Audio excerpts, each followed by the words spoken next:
10. Penicilina. Un simple descuido salvó millones de vidas.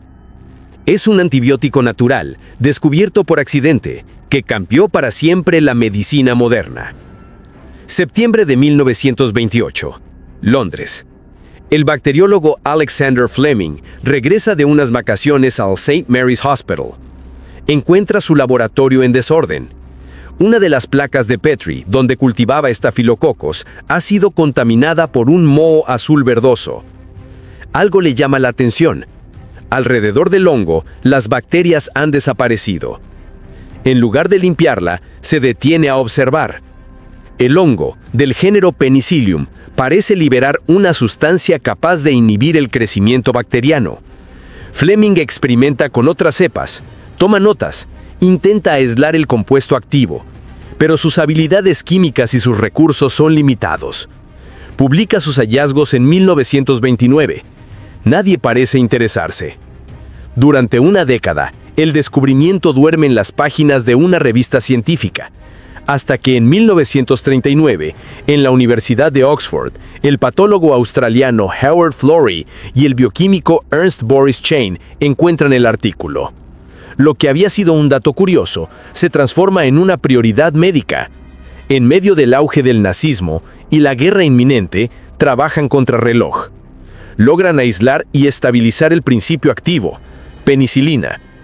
En 1941, prueban con humanos. Funciona. La infección retrocede. El paciente mejora, aunque muere por falta de dosis. La urgencia escala. En plena Segunda Guerra Mundial, los aliados financian la producción masiva. Se crean laboratorios, cultivos industriales del hongo, equipos dedicados solo a optimizar el rendimiento. En 1944, se producen millones de dosis. Las tasas de mortalidad por infección en el frente caen en picada. Pero la historia no empieza con Fleming. En 1897, Ernest Duchesne, un médico militar francés, había estudiado la competencia entre hongos y bacterias.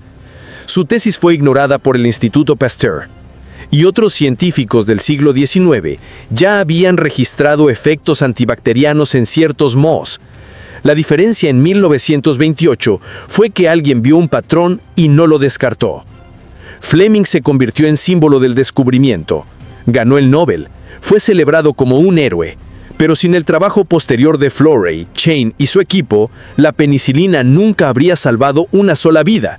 El mérito del accidente no es producir respuestas, sino provocar preguntas. Décadas después, el uso indiscriminado del antibiótico contribuyó al surgimiento de bacterias resistentes. Lo que una vez fue cura, ahora amenaza con volverse ineficaz. La medicina que cambió el siglo XX enfrenta hoy su propia sombra. Una placa contaminada, una mirada atenta, un giro en la historia médica. ¿Y si Fleming hubiese limpiado su escritorio antes de irse de vacaciones? 9. Microondas. Un dulce derretido dio origen a un electrodoméstico universal. Es una tecnología basada en ondas electromagnéticas que revolucionó la forma en que se calienta la comida. 1945. Laboratorios Raytheon, Massachusetts.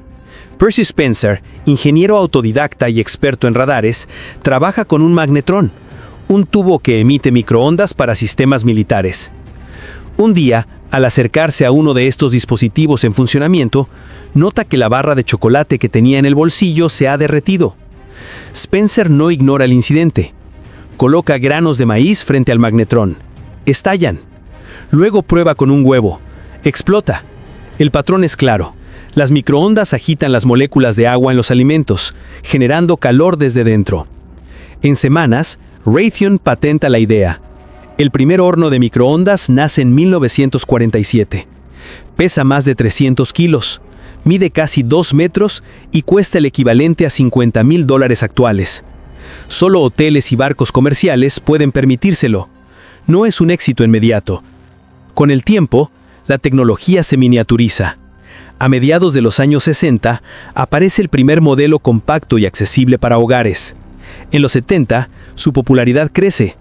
Para 1986, en Estados Unidos, 1 de cada 4 hogares ya tiene uno. se transforma en un electrodoméstico básico en cocinas de todo el mundo. El principio científico es sólido. Las microondas excitan moléculas polares como las del agua, generando fricción y calor, sin combustión, sin llama, sin fuego.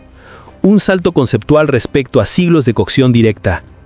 Sin embargo, desde sus inicios, el horno de microondas genera sospechas.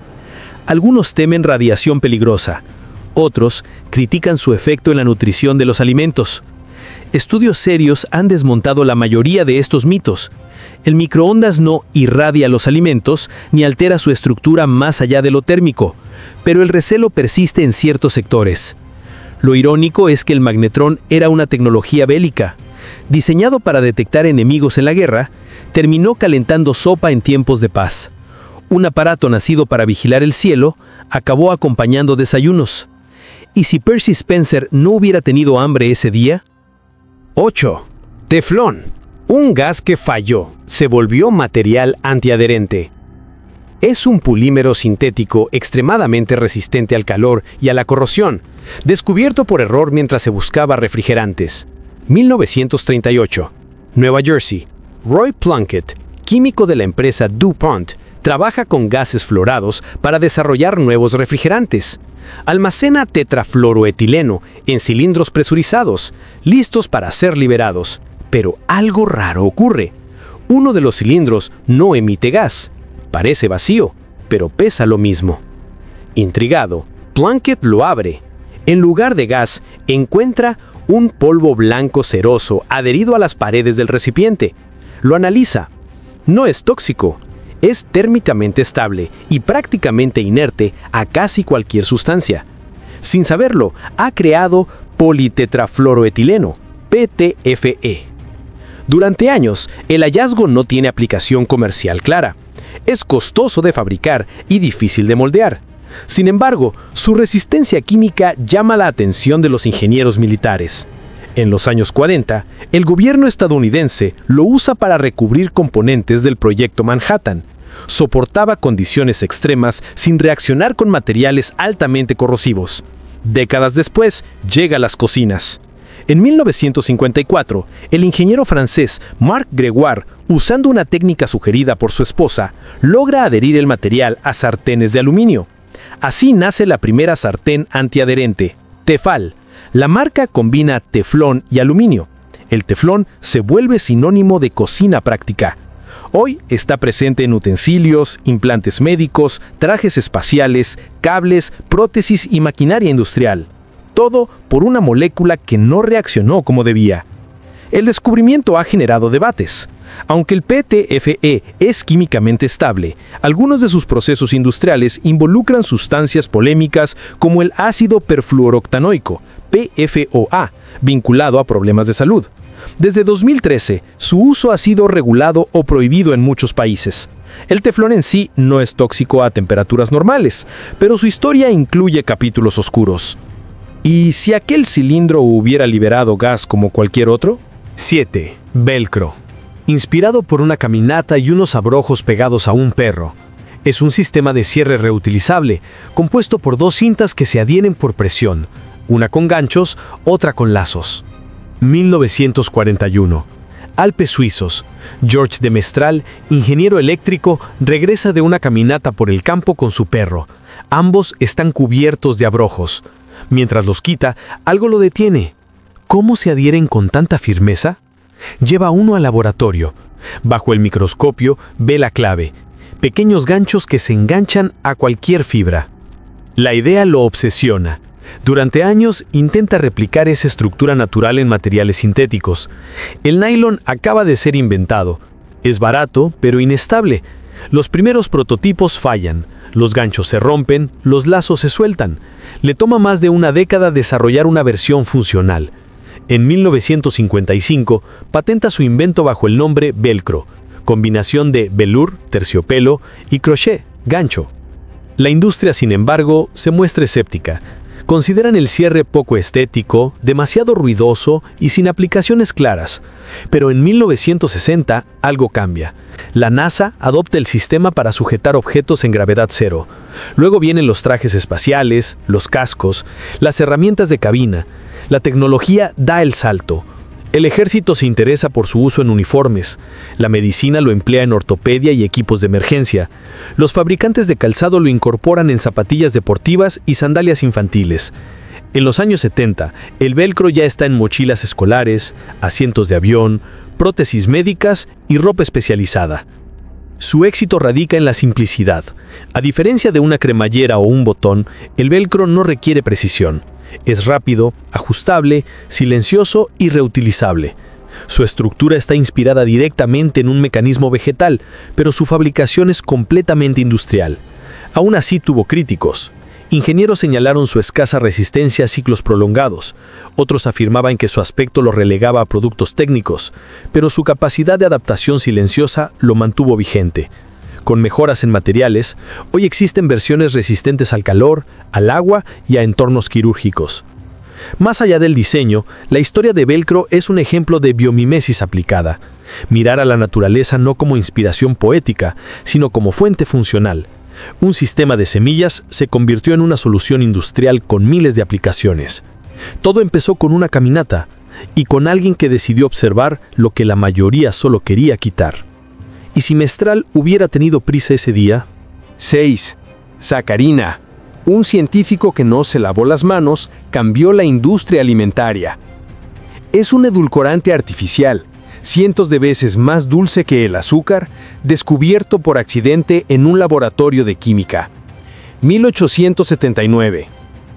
Universidad Johns Hopkins, Baltimore. Konstantin Fallberg, químico ruso, trabaja con derivados del alquitrán de hulla en investigaciones sobre compuestos sulfurosos. Tras un largo día en el laboratorio, regresa a casa sin lavarse las manos. Mientras cena, nota algo extraño. El pan sabe dulce. También su servilleta. Intrigado, regresa al laboratorio y prueba el contenido de cada frasco. Uno de ellos deja el mismo dulzor en sus dedos. Benzoato de ortosulfamida. Sin haberlo buscado, había sintetizado una sustancia con un poder edulcorante extraordinario, entre 300 y 500 veces más dulce que el azúcar. En cuestión de semanas, publica el hallazgo, pero sin informar a su supervisor, Ira Ramson, patenta la fórmula como sacarina y comienza su explotación comercial. Ramson se siente traicionado. Lo acusa de apropiación indebida. Aunque no reclama derechos legales, deja constancia pública de su desacuerdo. Fue uno de los primeros conflictos sobre propiedad intelectual en la química moderna.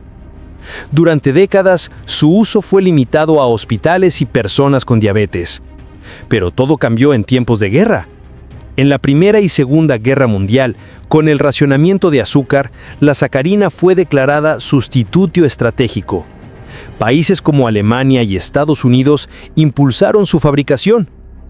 En las décadas de 1960 y 1970, el interés resurge bajo otras premisas, la obsesión por la figura.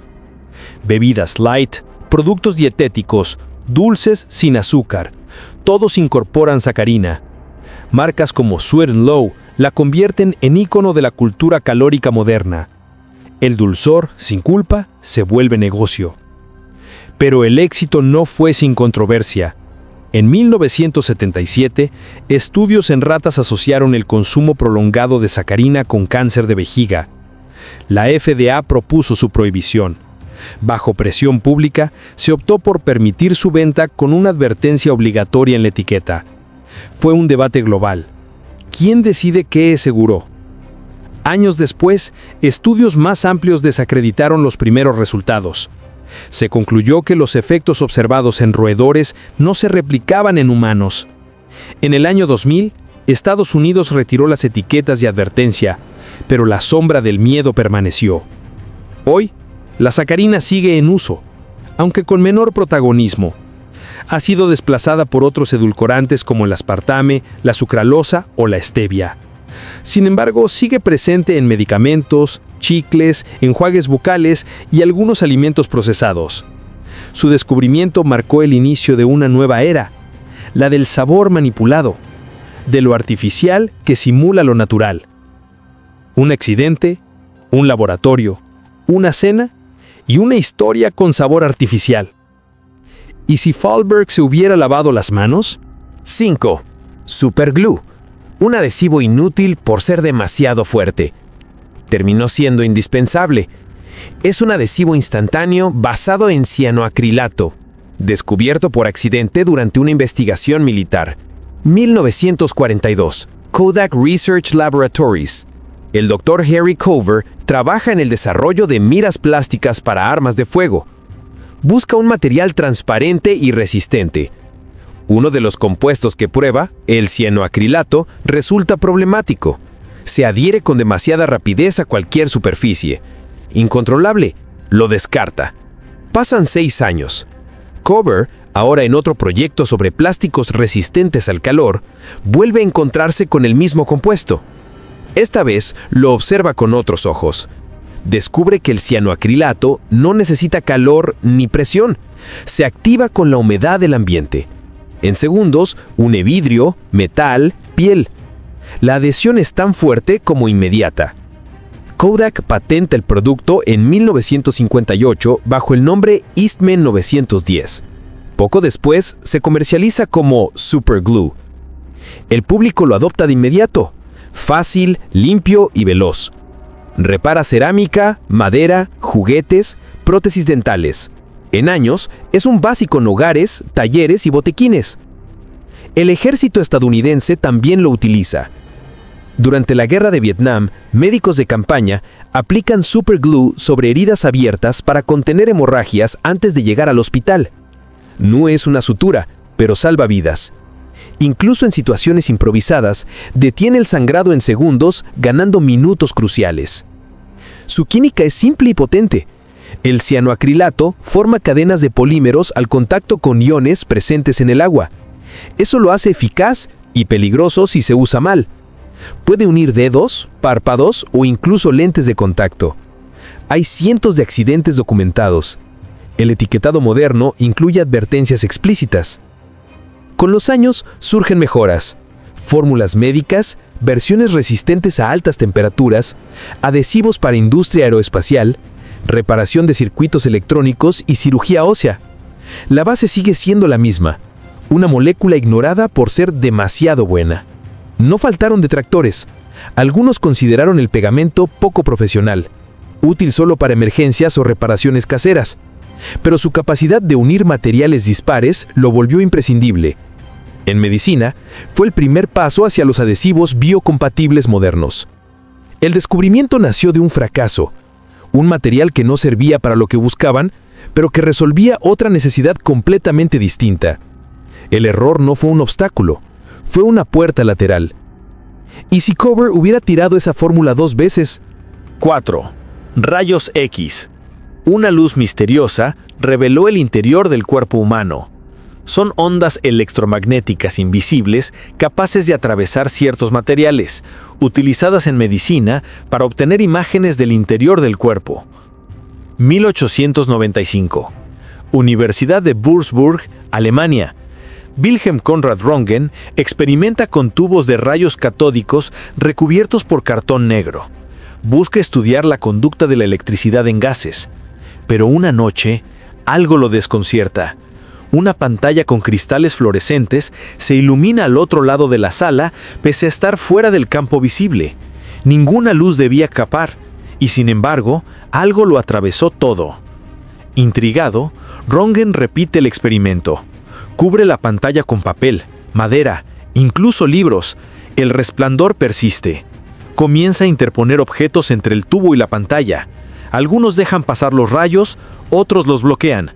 Una barrera de plomo los detiene por completo. Finalmente, coloca la mano de su esposa frente a una placa fotográfica.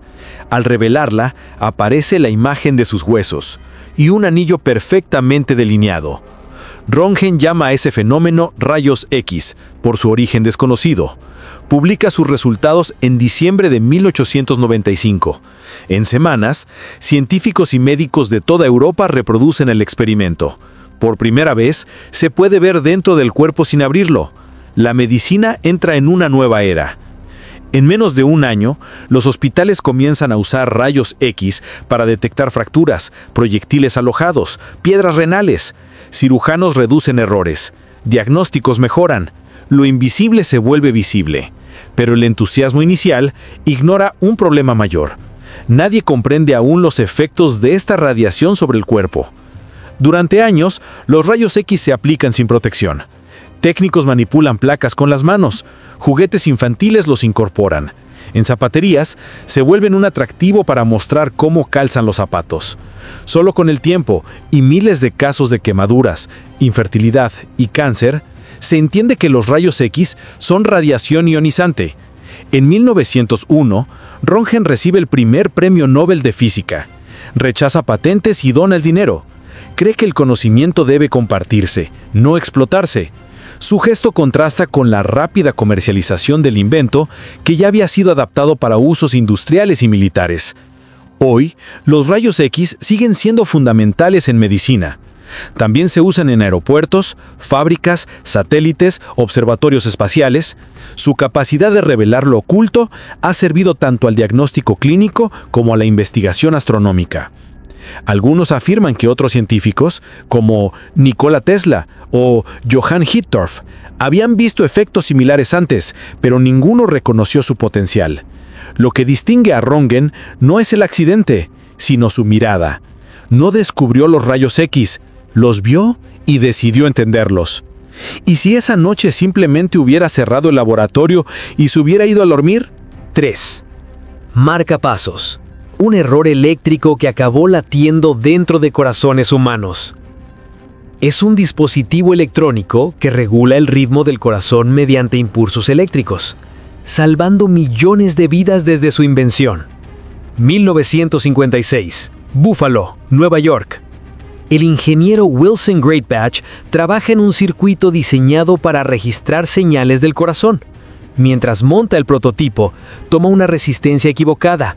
La inserta, el circuito, en lugar de registrar pulsos, comienza a emitir señales eléctricas intermitentes, pausas, descargas, rítmicas, como si intentara latir. Podría haberlo desechado, en cambio, lo observa. Conecta el circuito a un osciloscopio. Los pulsos eléctricos son regulares, fuertes, similares al ritmo cardíaco humano. Y recuerda los estudios sobre bradicardia. Corazones demasiado lentos para sostener la vida. ¿Podría ese error convertirse en un reemplazo para un corazón que falla? Durante los 2 años siguientes, Greatbatch rediseña el dispositivo, lo miniaturiza, lo prueba en animales, consulta con cirujanos, encuentra materiales que no rechaza el cuerpo, baterías duraderas, encapsulamientos estériles, cables finos como nervios. En 1958, junto al Dr. William Chardak, implanta el primer marcapasos interno exitoso en un ser humano. El dispositivo no solo funciona, le salva la vida. Hasta entonces, los marcapasos eran externos, dispositivos grandes, ruidosos, atados con cables a la piel del paciente. Se usaban en casos extremos, no eran viables a largo plazo. El invento de Greatbatch era autónomo, portátil y se implantaba bajo la piel, un cambio radical en la cardiología. En la década de 1960, los marcapasos se vuelven comunes, se producen en serie, se introducen mejoras, mayor duración, detección de arritmias, programación remota. En los años 80 ya existen marcapasos que responden a la actividad del paciente. Subes escaleras y el dispositivo acelera, duermes y baja su ritmo. Pero no todo fue aceptación. Algunos médicos se mostraban reacias. Había riesgos, infecciones, rechazo, mal funcionamiento. Las primeras unidades tenían una vida útil limitada. Además, surgieron dilemas éticos. ¿Prolongar la vida a cualquier costo? ¿Qué hacer si el paciente ya no desea seguir? Otros científicos también habían explorado esa vía. El canadiense John Hopes desarrolló un marcapasos externo en 1950, pero requería una fuente eléctrica constante. Su sistema no era implantable. El logro de Greatbatch fue técnico y conceptual. Hizo viable lo que antes era solo experimental. Hoy millones de personas viven con marcapasos incantados. Son pequeños, confiables y en muchos casos invisibles al ojo externo. Algunos se recargan inalámbricamente, otros se ajustan por control remoto. Incluso se conectan a apps de monitoreo médico. Y todo empezó con un error, un componente mal colocado, pero también con una mente dispuesta a observar, no descartar, un accidente visto con curiosidad. No fue solo un momento técnico, fue una bifurcación entre rutina y atención. ¿Y si Greatbatch hubiera corregido la resistencia sin pensar dos veces? 2. Post-it. El pegamento débil que se negó a morir se hizo indispensable. Es un dispositivo electrónico que regula el ritmo del corazón mediante impulsos eléctricos, salvando millones de vidas desde su invención. 1956. Buffalo, Nueva York. El ingeniero Wilson Greatbatch trabaja en un circuito destinado a grabar sonidos cardíacos. Mientras instala una resistencia, se equivoca de componente. En lugar de registrar señales, el aparato comienza a emitir pulsos eléctricos. Regulares, constantes, casi como los latidos de un corazón. Pudo haberlo desechado, pero decidió observar. Conectó el circuito a un osciloscopio. Las descargas eran constantes, con un ritmo comparable al de un pulso humano. En ese momento, recordó artículos sobre arritmias y pacientes con corazones que latían con demasiada lentitud. Muchos de esos pacientes morían sin tratamiento. ¿Podía este error ofrecer una solución? Durante 2 años, Greatbatch trabaja en silencio. Rediseña el circuito, lo miniaturiza, selecciona materiales biocompatibles, prueba con animales. No busca fama, sino funcionalidad. En 1958, junto al cirujano Willem Shardak, realiza el primer implante exitoso en un ser humano. El corazón del paciente, antes errático, se estabiliza. El aparato funciona. Es el inicio de una nueva era en la medicina cardíaca. Hasta ese momento, los marcapasos eran dispositivos externos, incómodos, conectados por cables a la piel, solo funcionaban mientras estaban enchufados. El marcapasos de Greatbatch, en cambio, cabía en la mano, operaba con baterías y podía implantarse bajo la piel. Transformó la cardiología. En la década de 1960, los dispositivos se popularizan. Las versiones siguientes se hacen más pequeñas, más duraderas y programables. En los 80, aparecen modelos inteligentes que ajustan su ritmo según la actividad del paciente. Subir escaleras, correr, dormir. Hoy, algunos pueden comunicarse con apps y enviar datos médicos en tiempo real. Sin embargo, la aceptación no fue inmediata. Médicos escépticos temían infecciones, rechazos o dependencia tecnológica. Algunos pacientes se negaban a vivir con una máquina dentro. Hubo fallos en modelos tempranos y debates éticos sobre prolongar la vida artificialmente. ¿Dónde terminaba la medicina y comenzaba la obstinación? Otros investigadores también habían trabajado en ideas similares. El canadiense John Hobbs, en 1950, desarrolló un marcapasos externo basado en radiofrecuencia. Pero era grande, dependía de una fuente constante de energía y no podía implantarse. El logro de Greatbatch fue la autonomía, un latido autónomo que no dependía de cables ni estaciones fijas. En 1970, Greatbatch fundó su propia compañía para fabricar baterías especiales para marcapasos. Eran de litio-yodo, más seguras y duraderas.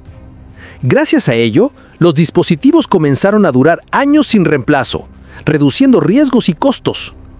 También contribuyó a estandarizar la seguridad eléctrica en dispositivos médicos implantables. Hoy millones de personas viven gracias al marcapasos. Algunos incluso olvidan que lo llevan. El aparato se ha convertido en una extensión silenciosa del corazón, controlada por algoritmos, recargada por inducción y conectada a sistemas de salud. Todo comenzó con un error, pero también con una decisión: no ignorar lo inesperado. ¿Y si Greatbatch hubiera tirado el circuito y empezado de nuevo? 1. Caucho vulcanizado.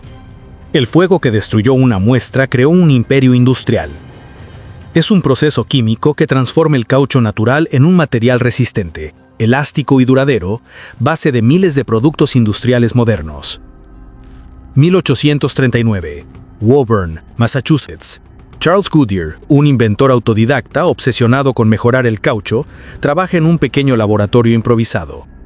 En su estado natural, el caucho es pegajoso, se derrite con el calor, se endurece con el frío. Fracasa como material comercial. Goodyear ha intentado todo: disolventes, secado, mezclas con resinas, nada funciona. Un día, accidentalmente, derrama una mezcla de caucho con azufre sobre una estufa caliente. La sustancia se quema parcialmente, pero al enfriarse, nota algo extraño. La goma resultante no está pegajosa, tampoco quebradiza. Es elástica, firme, y conserva su forma incluso tras ser estirada o expuesta al calor. Goodyear lo llama vulcanización, en honor a Vulcano, el dios romano del fuego. La mezcla de caucho con azufre, sometida a calor, genera enlaces químicos entre las moléculas del polímero. Esos enlaces cruzados estabilizan la estructura del material, haciéndolo útil para una enorme variedad de aplicaciones: suelas de zapatos, correas, juntas, mangueras, pelotas. Pero en ese momento nadie lo celebra. Goodyear no tiene recursos, ni respaldo científico. Su proceso es poco comprendido, difícil de estandarizar. Durante años recorre ferias y mercados mostrando la goma vulcanizada, intentando convencer a fabricantes. Pasa por la cárcel por deudas, vive en la pobreza, pierde hijos. Sin embargo, persiste. En 1844, finalmente logra patentar el proceso. La industria comienza a interesarse. El caucho vulcanizado revoluciona la producción. Ya no es una curiosidad botánica de la selva amazónica, sino una materia prima viable. En las siguientes décadas, su uso se expande a neumáticos, maquinaria, aislantes eléctricos. La revolución industrial adopta el nuevo material. El impacto global es profundo. Las colonias europeas en Asia y África establecen plantaciones de árboles de caucho. Surgen tensiones geopolíticas por el control del látex. Empresas como Firestone, Dunlop y Goodyear, que tomaría el apellido del inventor como homenaje póstulo, construyen imperios industriales sobre la base de ese proceso accidental. Sin embargo, el propio Goodyear no se benefició. Murió en 1860, endeudado y casi olvidado. Nunca obtuvo una ganancia real por su invento. Dedicó su vida a un material que transformó el mundo, pero no el suyo. Hoy la vulcanización sigue vigente. Se emplea en neumáticos, sellos industriales, trajes de buceo, amortiguadores, bandas transportadoras. A pesar del avance de polímeros sintéticos, el caucho vulcanizado mantiene su lugar en industrias críticas. El accidente fue solo el inicio. Lo que cambió la historia fue la insistencia en mirar donde otros veían fracaso. Goodyear quemó caucho por error, pero en ese residuo humante vio futuro.